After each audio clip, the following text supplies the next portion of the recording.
السلام عليكم. شكرا لكم كاملين اللي كتدعموني في القناه ديالي وكتشوفوا الفيديوهات ديالي. ما تنساوش تشاركوا في القناه ديالي ديال الاشتراك.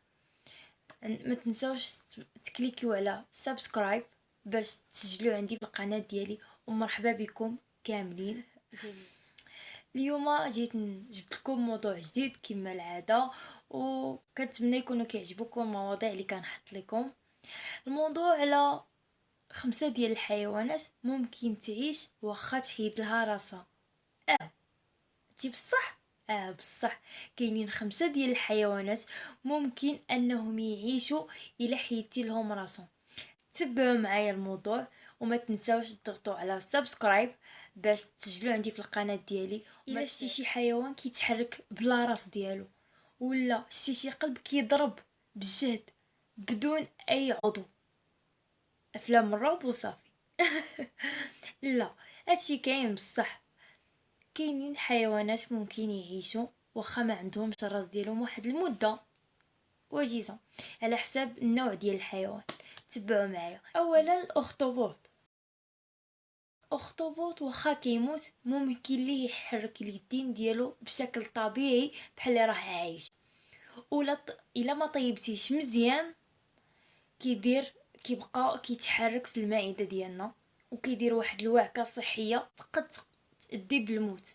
يعني حتى الاخطبوط واخا كتحيد له الراس ديالو كيبقى عايش واحد المده حيت كيتحرك. ثانيا، الصرصار هو سراق الزيت، بمعنى اوضح كاع. سراق الزيت ممكن له يعيش بدون اجهزه وبدون اعضاء ديالو لمده ديال ساعه. قالك واحد العالم ان هذا النوع من الحشرات ممكن يعيشوا في واحد الاوضاع اللي غريبه، مثل بحال العبوه الناسفه. يمكن له يتحمل العبوه الناسفه. او هادشي كامل. هو الصرصار خطير، راه معروف عليه. ماشي عاد دابا. وهاد الصرصار هذا يمكن له يعيش لمده كتزيد على 2 ديال الاسابيع بدون راس. وهادشي هذا اكتشفه واحد العالم من سيلفانيا، حيت شد واحد المجموعه ديال الصراصير امريكيه وحيد لهم الريوس ديالهم ودارهم تحت المجهر باش يشوف شنو غادي يوقع لهاد الصراصير. وهاد العالم هذا قام بتضميد الجروح ديال هاد الصراصير بواحد الشمع طبي، وشدهم ودارهم في واحد الاناء من الزجاج باش يشوف شنو غادي يوقع لهم.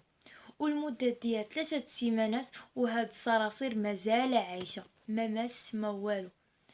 وقال هاد الظاهرة علاش كتم، لان الخلايا الدموية ديالو كتجمع في الرقبة ماشي في الرأس، على مستوى المخ بحال الانسان.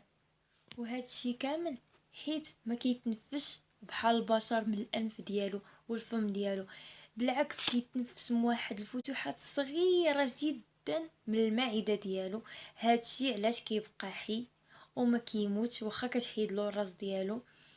ووجبه وحده كافيه بانه يعيش واحد المده طويله اكثر من 2 ديال السيمانات. يعني الصرصار كيقد يعيش فترة طويلة. ثالثا، الذبابة، الدبان ممكن له يعيش حتى هو بلا راس. نفس العالم اللي دار تجربة على الصرصار دار نفس التجربة على الدبانة ونفس النتيجة تقريبا، ولكن كاين واحد الاختلافات. الذبابة يمكن لها تعيش ما بين 3 ايام ل 4 ايام، وكتعيش حياتها حسن من الحياة اللي كانت عايشة بالراس ديالها، وما كتعقلش على الدبان اللي معاها، ما كتعقلش على هادوك اللي كانت معاشرة حيت ما عندهاش الراس باش تميزهم. ومن هادشي كامل ان الذباب عنده واحد الخاصية مختلفة، عندها مخ احتياطي وبعض الاعضاء المهمة في الصدر ديالها. يعني الذباب في شكل. رابعا، الضفدع. الضفدع ممكن له يعيش حتى هو بلا راس واحد المده ما كتجاوز ساعات المكانه.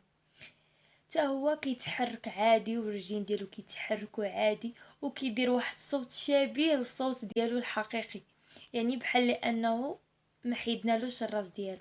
خامسا، الحبار. الحبار بحال الاخطبوط، نفس الخاصيه وكيشبهلو بزاف، وتا هو الاضرع ديالو كتبقى عايشه لمده ديال ساعه من بعد الوفاه ديالو. سادسا، القنفذ. القنفذ حتى هو فاش كتشدوه وتذبحوه وتسلخوه كيبقى القلب ديالو كيضرب لمده ديال ساعه من بعد ما كتذبحوه وتشد القلب ديالو تحطو بوحدو كيبقى كيضرب. سبحان الله، هادشي كامل في الحيوانات. سابعا، الثعبان. الثعبان الا مشى حتى ضربتيه بحجره لراسو غيموت ما بين 5 دقائق ل10 دقائق، ما يبقاش يتحرك الجسد ديالو، ولا قطعتيلو الراس ديالو بحال. ولكن الا مشى حتى عضو حنش من بحالو هكا فيه السم كيتراوح المده ديال الموت ديالو ديال اسبوع، كيحرك غير الداس ديالو وبشكل صعيب على حساب السم ديال الحنش اللي عضو. كيتراوح الاعمار ديالهم ديال العيش ديالهم ما بين 10 سنين ل25 سنه على حسب النوع ديال الحنش، وكيتعتبر جلود ديال الحنوشه من اغلى الجلود في العالم. نتمنى يكون عجبكم الجديد ديالي وعجبكم الموضوع، ونتمنى تشتركوا معايا في القناه ديالي باش يبقى يوصلكم جميع المواضيع اللي غادي نحط، وتسناو الجديد راه كاين. السلام عليكم، تهلاو فراسكم، باي باي.